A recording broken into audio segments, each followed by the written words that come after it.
Okay, you can still see my screen, I hope. Yeah. Okay, now we're going to start with the session, and hopefully you can see this one that says it's being recorded. Just please confirm that one. Yes, we can. Okay, so this is going to be recorded.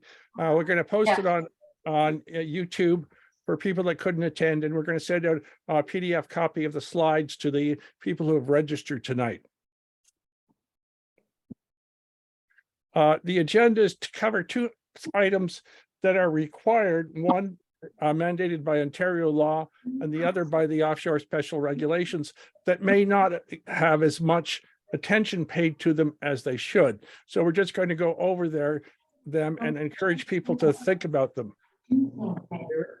And if appreciate if you could go on mute, because there seemed to be some background noise. This is my get out of jail free card, just saying don't rely me on as an expert, because I'm not. If there's something you need to learn or whatever from a medical point of view, you need to contact your doctor or other medical specialist. You have headphones? What do I do with this? Kathleen, could you mute yourself? Thank you. Yeah, I just did. Okay, here's, I think everybody knows about LOOR. We run offshore races on Lake Ontario, so we won't spend a lot of time on that. A couple of members that I thought could have been joined tonight. We have a couple of, Joe is here. Doris, you want to introduce yourself, Joe? I'll just, if you go off mute. I don't know whether I'm on camera or not. Yeah. Okay, Joe.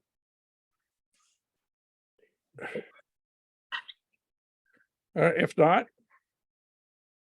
we'll just move along.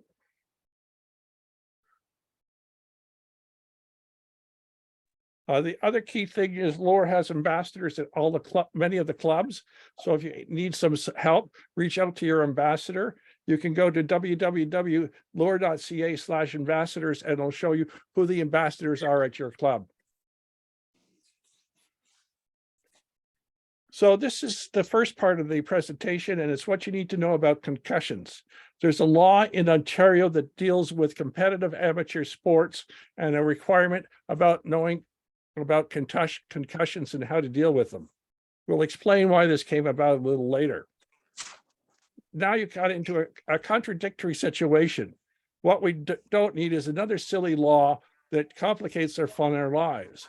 But when I was doing the program around Rowan's Law for Queen City Yacht Club, I discovered thinking is really bad, and why aren't people doing something about it? So, which is probably why the law came about.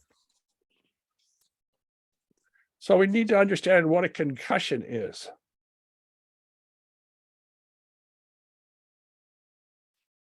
Let's cover some of the concussion basics. A concussion is a type of traumatic brain injury caused by a bump, blow, or jolt to the head, or by a hit to the body that causes the head and brain to move quickly back and forth.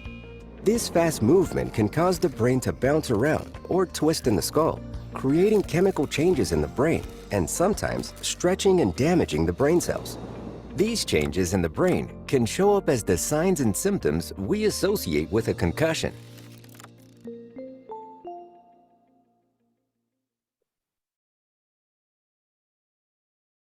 So a concussion is basically a traumatic brain injury. It is not a head injury. And concussions are really a subset of the traumatic brain injury.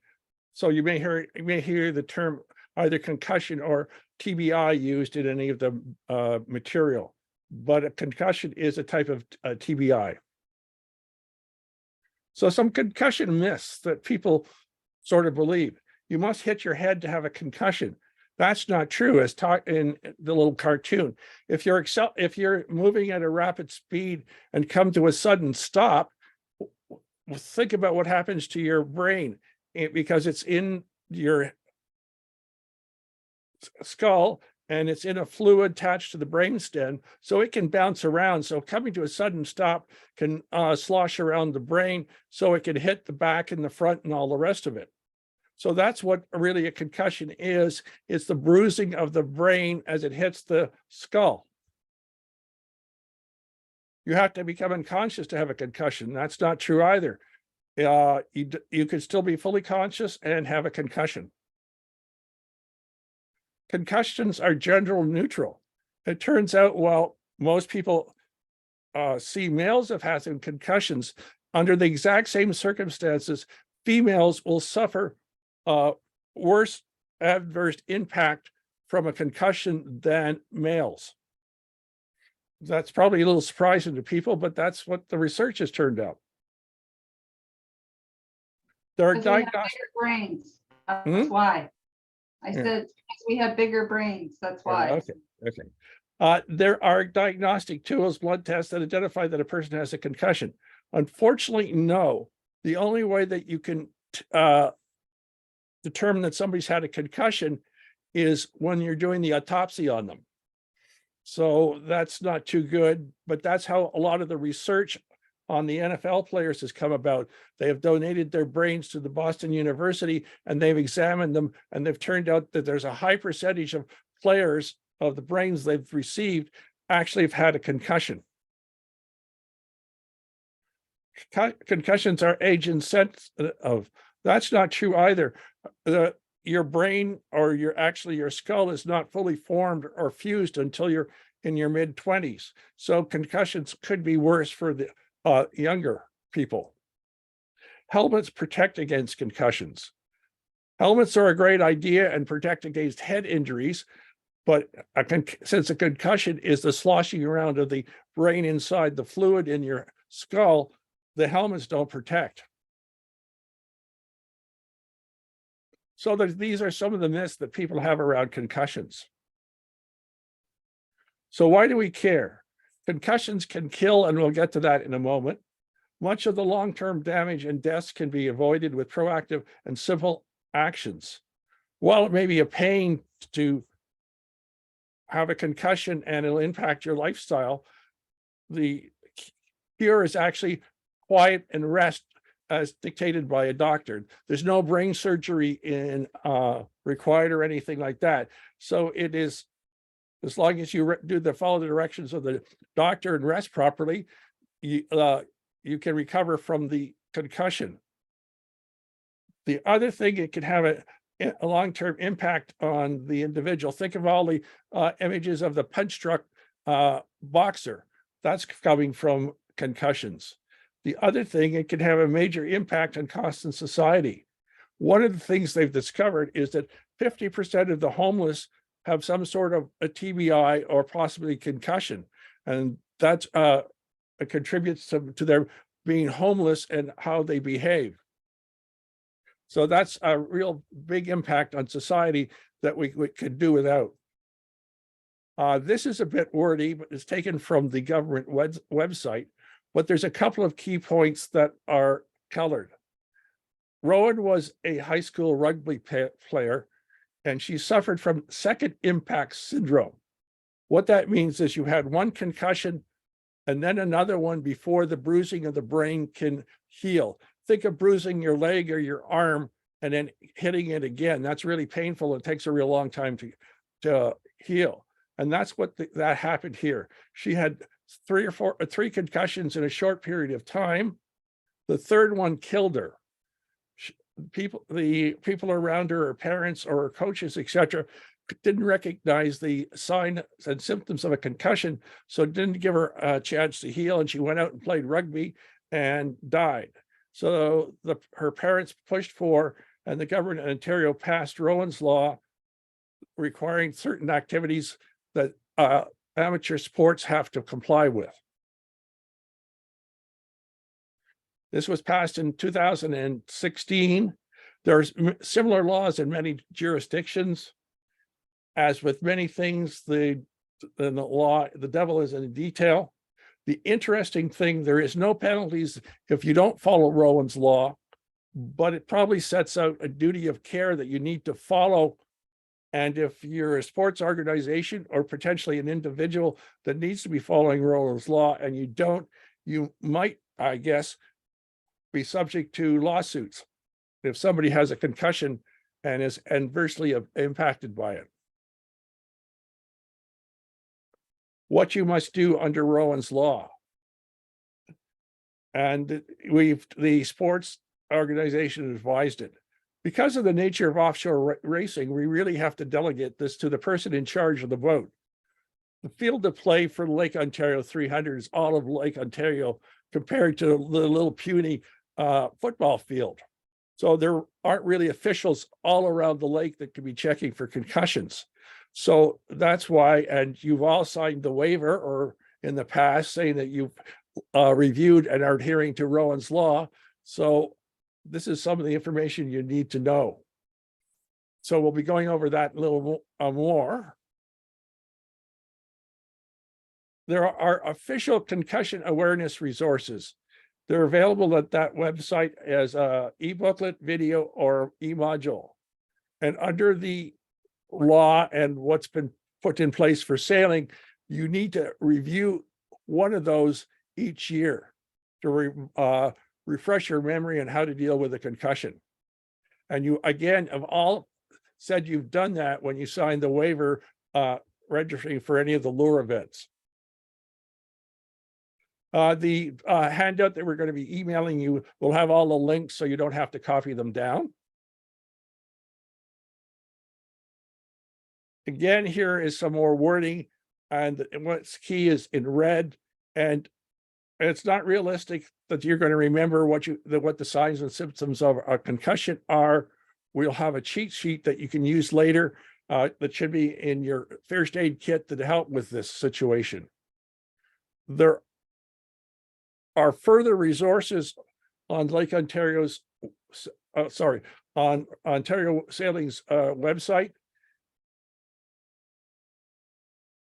And you should review them when you get a chance. Again, the link is there and it will be in the handouts when you receive them. This is a key item. It's a one-page concussion recognition tool that was developed by the various things such as the Olympics and the International Soccer or Football League. It tells you what to do. You know, if there are red flags, to call the ambulance. It talks about the observable signs you can see, and it has the symptoms and the memory assessment, and it tells you what you should do in the situation. Again, this is downloadable from the website, and I would encourage you to print it off and have it in your first aid kit that you're required to have. Now, does anybody have any questions about Rowan's law and what they have to do under it?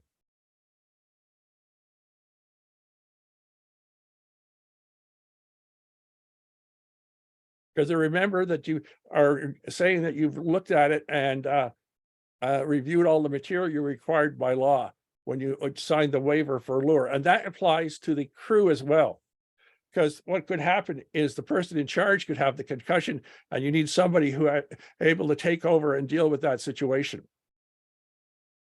And this is something that applies whenever you're racing sailboats in Ontario. This is a requirement that under the law, as sailing is one of the designated sports. Again, any questions? The other thing related to this is the requirements for first aid kit, etc.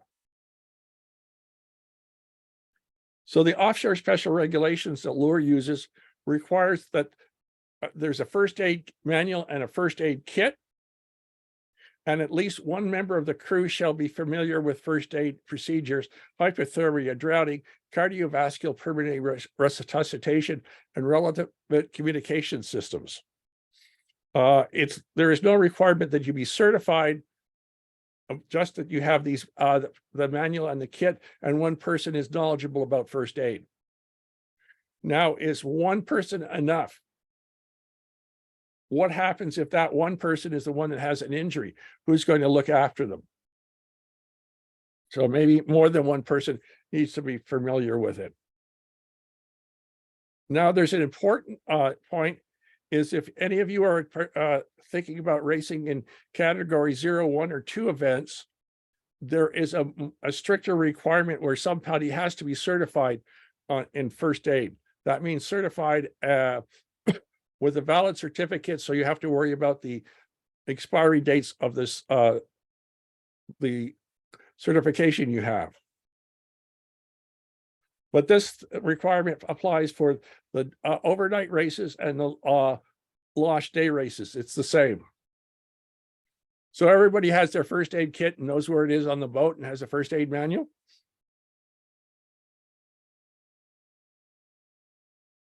So what other sailing do you do? This may come into what is a relevant set of knowledge that you need. Where are you racing? Where are you cruising? If you're going off cruising down into the Caribbean and sailing down there, maybe you need a different type of first aid than what you would need just racing on Lake Ontario. Are there other needs for first aid? Do you need to have it certification for work or something like that? So this comes into play when you're deciding what type of first aid course and what type of kit you need. So the really key factor that comes into play is how long before help arrives. In other words, will help arrive in like 10 minutes with an ambulance? Will it arrive within a couple of hours because of search and rescue activities? Or are you in the middle of the ocean cruising and it'll take days for a freighter to get to you that might be able to help? So you need to consider this when you're taking a first aid course and planning what's in your first aid kit. You need to understand how long you need to be self-reliant. That's before help arrives, and how long you have to be self-sufficient. If you're going to need material for 2 or 3 days before help arrives, that means you're going to have a larger stock in your first aid kit over what you would need if the ambulance is going to arrive in 10 minutes. There's a plethora of first aid courses, and that it really confusing. There's some that the wilderness first aid out there that will help. Remote first aid is for 2 to 3 hours up to 24 hours. The wilderness is for a couple of days. I've marked the first aid, marine first aid with the Canada, Transport Canada logo. It's important that if you need a first aid course for some sort of certification for marine activities from Transport Canada, you take the Transport Canada certified course. If it doesn't say Transport certified, you won't get the necessary credit that will be recognized by Transport Canada. The difference between the marine basic first aid and the standard first aid and CPR is like 10 minutes. But if it's not the Transport Canada one, it's not going to do you any good. And there are even more. I haven't listed them all. Again, it's going to be up to you to determine what you need for your particular circumstances. Are you planning to go cruising? Are you going to plan to race on Lake Superior, etc.? Because that may drive what you need in the way of a first aid course. And for those that are interested in doing racing under categories 0, 1, or 2, those are what's recognized as for the entry for that one person. Now you sit there and say, well, hey, the wilderness one isn't there, but it would be great because I'm going cruising. Often when you take some of the more advanced courses like wilderness first aid, what's embedded in it is there's a certificate for the standard first aid and CPR. So you need to check that if you're going to need something like the wilderness first aid, that you will also get certified at the ones that you need for either work or if you're racing in one of the other categories. There's a whole plethora of suppliers, Red Cross, St. John Ambulance, and many commercial companies that are doing it to meet the workplace requirements for first aid training. Other considerations. When was the last time you checked the stock in your first aid kit? I was taking a course that required by Transfer Canada to get my initial captain's paper. And the instructor pointed out the minute you use something out of your first aid kit, and your first aid kit was mandated with a list of stuff that need to be in it, you're no longer compliant because you use stuff out of it. So you need to review your first aid kit to make sure it's has been restocked, or things tend to go missing. Have you checked the expiry date of stuff in your first aid kit? Some of it will last forever, some of it won't. If you're racing in something like the Susan Hood or the LO 300, or even the Loshers overnight race, you're going to be going into the US and maybe extended time, and do you have enough of your medicine? Do you have it properly labeled if you have to go into a port of refuge in the US, which has happened more than once? So you need to consider that when you're going racing. Did you tell your crew to bring enough of their medication just in case? What about specialized emergency medicine for your crew or yourself? If somebody needs an EpiPen, is just one enough? If you're going on the 300, maybe not. So you need to consider that and make sure you have enough in your first aid kit.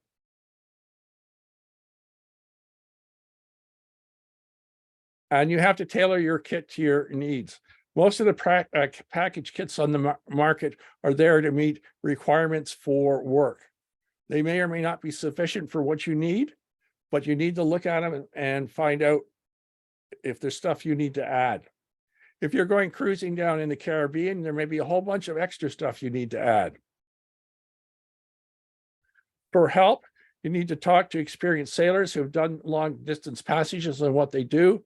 There are many books on extended cruising that cover the situation. You may have to discuss it with your doctor, and they'll give you a specific medicine that you might need in an emergency. They'll give you the prescription so that you're prepared, because help may not be arriving for a couple of days. Take a first aid course that is right for your needs. There are other courses such as the Cold Water Boot Camp. It's in the references where they discuss things like hypothermia. People think that you die of hypothermia right away. Technically, what you die of is cold water shock and not hypothermia. Hypothermia takes about an hour to kick in. So if you can survive the cold water shock with having a PFD, you have an hour before you will go into hypothermia, and you have a chance of being rescued. And if you're really keen, you can look at the World Sailing OSR Appendix H on medical training, which will go over in detail what you need to do and what you need to have. If you haven't signed up for, can sign up for the LOOR newsletter. All you have to do is www.loor.ca/subscribe. It's important that you do that. We can't automatically add you because of the rules around spam and etc. And you can remove yourself anytime you want from the newsletter. We could have done this without our sponsors, so we encourage everybody to support the sponsors.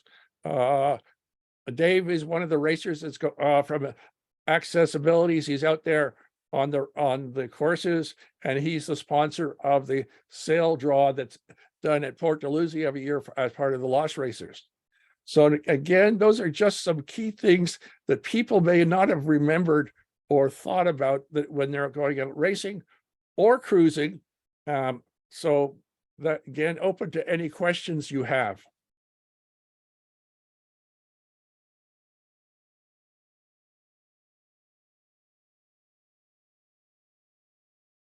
So everybody's comfortable and got their first aid kits or going to go out and get it? Hey, Graham, do you have a suggested first aid kit in terms of contents for, say, sailing on Lakes Ontario for Category 3 racing? Not specifically, because what you need to look at, we can look at that, but again, you need to think about what you're going to be doing. Are you going to be going anywhere else? So Yeah, I was just talking in terms of our racing programs. yeah. Again, they're probably one of the kits that for the workers would be good enough, as long as you make sure you add things that you might need. Does anybody need They probably don't carry sickness pills in it. Do you need to have stuff for like the EpiPen, etc.? So you need to think about, if you're out there for 3 or 4 days, what extra stuff might I need to add to that first aid kit? All right, well, it's a good place to start, I guess. Okay, Yeah. thanks. Because that's the important thing is you know, if you're racing for 3 days or 4 days, you don't want to run out of critical medicine. Right, So, Okay. yeah, so that's why you know, starting with an off-the-shelf first aid kit is great, but you need to think about what other things you might need on it. Now, I don't know if yeah, go ahead. no, that's it, Graham, thank you. Okay, so I just wondered of how many people who've gone and chartered boats down the Caribbean have actually checked to see if their chartered boat has a first aid kit and what's in it.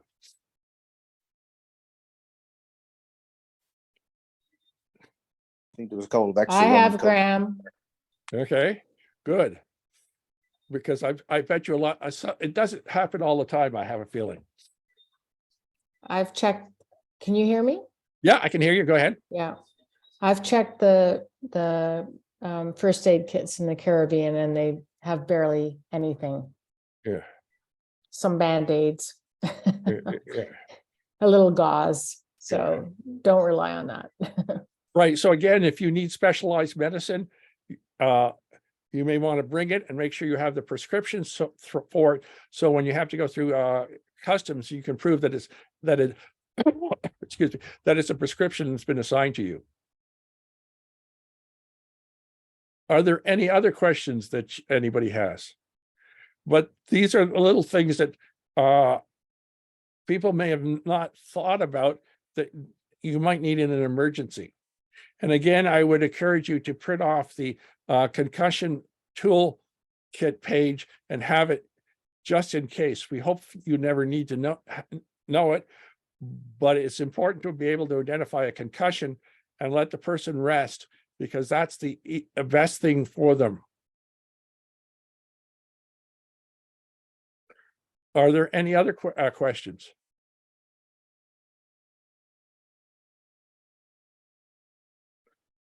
There's our contact information. And now it's the end, if there aren't any other questions.